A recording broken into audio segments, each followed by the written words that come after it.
Someone you love is going to die. You already know this.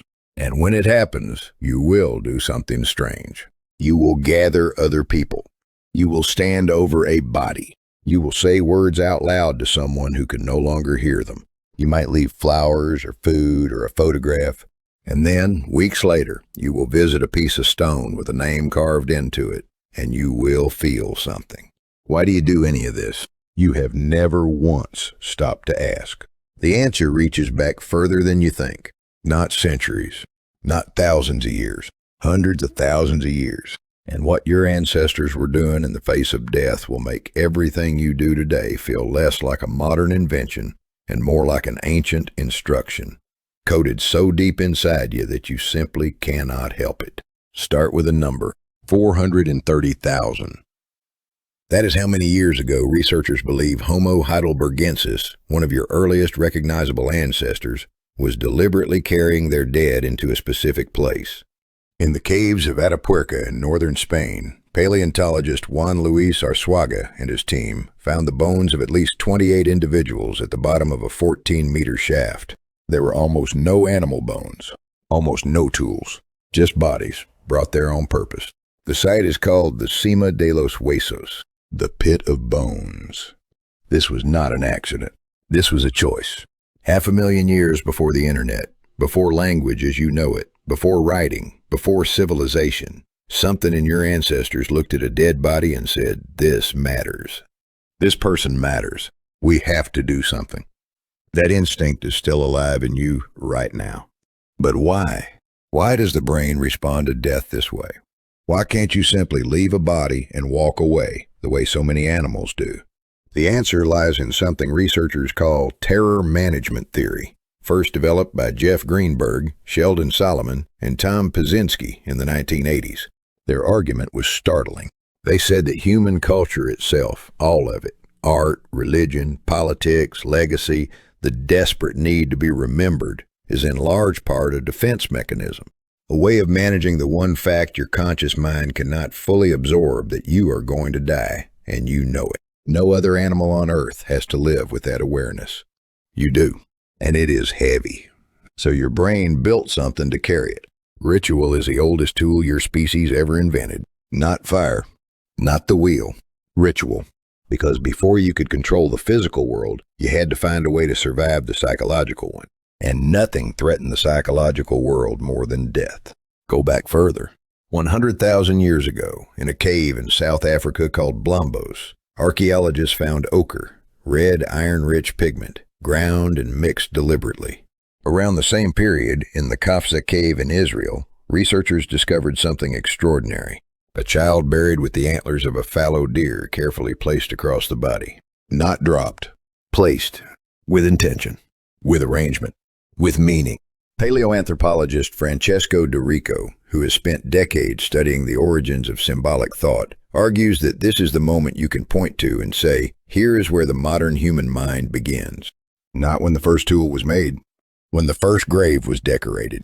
Think about what decoration means. It means the person inside mattered beyond their usefulness. It means something was believed about where they were going. It means your ancestors, long before they could write a single word, were already asking the question you ask today.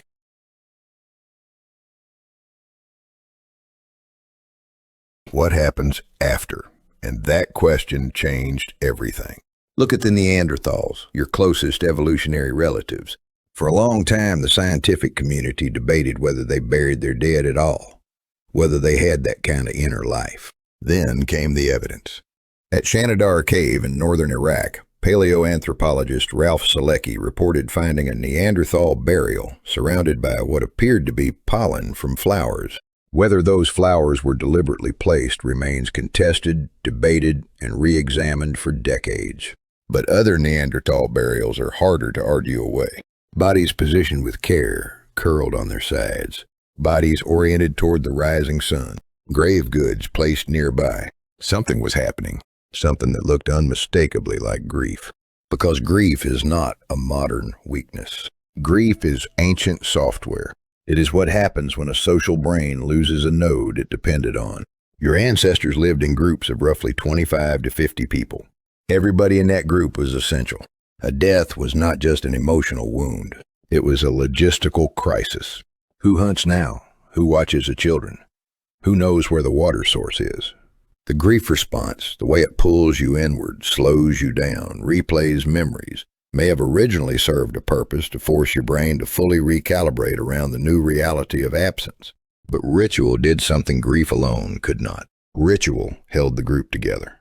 When your ancestors gathered over a body, when they placed ochre on the skin, or arranged flowers, or sang, or chanted, or told stories about the person who was gone, they were doing something with tremendous social power. They were reminding every survivor that the group was still there, that belonging still existed, that the death of one did not mean the death of all. Anthropologist Barbara King, who has studied grief and mourning in animals and humans for decades, argues that mourning rituals are fundamentally about the living. They exist to knit the survivors back together after a tear in the social fabric. You feel this every time you attend a funeral. You think you are there for the person who died. You are, but you are also there for everyone still standing. Here is where it gets stranger. As burial practices became more elaborate, they started to reveal something about how ancient humans understood the world. The oldest intentional burial site yet discovered, in a cave system in South Africa called Rising Star, contains the remains of a species called Homo naledi, a small-brained hominin that researchers, including paleoanthropologist Lee Berger, only identified in 2013. The bones were found deep inside a chamber that would have required significant effort and deliberate navigation to reach. And some of the markings on the cave walls around the site appear to be intentional. Geometric. This is a species with a brain roughly 1/3 the size of yours, and it may have been burying its dead and marking the burial site long before Homo sapiens even existed. What does that mean for you? It means the impulse to honor death is not something civilization taught you. It is something older than your species. It is stitched into the primate brain at a level so fundamental that even a creature with a much smaller, simpler mind felt it. The moment something becomes aware enough to recognize that others of its kind are gone, something stirs. Something reaches toward meaning. Your brain still does exactly this. You still light candles. You still wear black or white, depending on where your ancestors are from. You still build monuments. You still return to graves on anniversaries. You still feel something when you hear a name that belongs to someone no longer alive. These are not random customs. They are 300,000-year-old patterns, still running, unchanged. There is one more layer. The oldest burial sites did not just contain bodies. They often contained objects that had belonged to the person while alive. A tool, a necklace, a weapon, sometimes food. What does that tell you? It tells you your ancestors believed at some level that the person was going somewhere, that they might need these things. That death was not an ending, but a transition. This is the foundation of every religion you have ever heard of. Not a philosophy that arrived one day fully formed. A belief system that grew, slowly, across millennia, out of the raw human refusal to accept that the people you loved simply stopped existing. Meaning-making in the face of death is the oldest human technology. More ancient than agriculture. More fundamental than language. It may be the very thing that made language possible, because the need to talk about the dead, to explain where they had gone, to reassure those still living, may have driven the evolution of symbolic thought itself. And now think about your own life. Think about the last time someone you knew died. Think about what you did. You told stories about them. You looked at photographs. You gathered. You cried with other people. You put flowers somewhere. You returned to a place that held memories. You said their name out loud even though they could not hear it. Every single one of those acts, every one, has a direct ancestor in the behavior of a creature standing in a dark cave 300,000 years ago, placing something carefully beside someone who was gone. You did not invent grief. You inherited it. You did not invent ritual. You remembered it. You did not invent the belief that the people you love deserve to be honored after they leave. You were born already knowing that. Tonight, if you think about someone you have lost and you feel that pull, that quiet ache, that need to do something even when there is nothing left to do, know that you are not alone in that feeling.